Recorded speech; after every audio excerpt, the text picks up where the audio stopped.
और अगर general labelling requirements की बात करें कि हमारी कौन कौन सी रिक्वायरमेंट हमारी पूरी करनी पड़ती है, तो उनकी बात करें तो सबसे पहला हो गया हमारा नेम ऑफ ड्रग।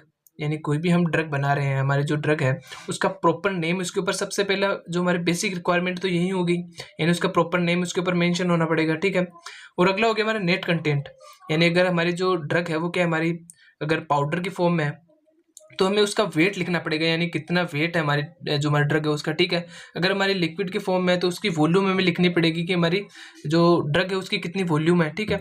और जो अगर हमारे टेबलेट और कैप्सूल होगी तो उसके नंबर लिखने पड़ेंगे, हमारे कितने नंबर में हमारी जो टेबलेट और कैप्सूल प्रेजेंट है, ठीक है। तो नेट कंटेंट हो गया। और आगे बात करते हैं हमारे कंटेंट ऑफ एक्टिव इंग्रेडिएंट, यानी जो हमारा मेन एपीआई है वो हमारे ड्रग के अंदर कितना प्रेजेंट है, तो वो भी उसके ऊपर जो हमारा लेबल है उसके ऊपर हमारा मेंशन करना बहुत ही ज़्यादा इंपॉर्टेंट हो जाता है। तो अगर हम लिक्विड ओरल्स की प्रिपरेशन कर रहे हैं, यानी हमारा जो डोज है वो क्या है, हमारे लिक्विड डोजेस फॉर्म है, तो उसके अंदर हमें लिखना पड़ेगा कि जो हमारे सिंगल डोज के अंदर हमारा कितना एपीआई हम ले रहे हैं। जैसे हमारी अगर हम कफ सिरप बना रहे हैं तो अगर हम एक ढक्कन कफ सिरप ले रहे हैं तो उसके अंदर हमारा एक ढक्कन के अंदर हमारा कितना जो हमारा एक्टिव फार्मास्यूटिकल इंग्रेडिएंट प्रेजेंट है वो भी हमें उसके ऊपर मेंशन करना पड़ेगा। और अगर हमारे पेरेंटल डोजेस फॉर्म बना रहे हैं, जो हमारे इंजेक्शन वगैरह होते हैं, तो उनको क्या करते हैं हम इंजेक्शन के थ्रू देते हैं। तो जो हमारा इंजेक्शन जो होता है उसके ऊपर आपने देखा होगा कि उसके ऊपर हमारा एमएल के अंदर उसके ऊपर मार्किंग की जाती है।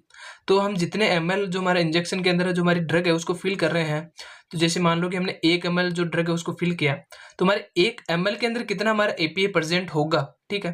तो वो भी उसके ऊपर हमारा मेंशन होना चाहिए, ठीक है। जो हमारे पेरेंटल अगर हम डोजेज फॉर्म बनाते हैं तो यानी उसका जो लेबल बनाते हैं तो, ठीक है।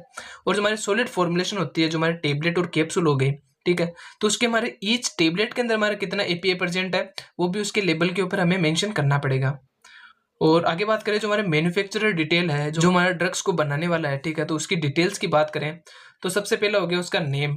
उसका नेम होना चाहिए, उसका एड्रेस होना चाहिए, यानी जो हमारा लेबल है उसके ऊपर आपने देखा होगा जो उसका मैन्युफैक्चर होता है उसका नेम और डिटेल उसके वगैरह होनी चाहिए, ठीक है। उसके लाइसेंस नंबर होने चाहिए, उसका बेच नंबर होना चाहिए, और जो उसकी एक्सपायरी डेट है जो हमारी ड्रग की और जो हमारी मैन्युफैक्चरिंग डेट है वो भी हमारी मेंशन होनी चाहिए। अब बात करते हैं जो हमारी कुछ स्पेशल मेंशन की बात करें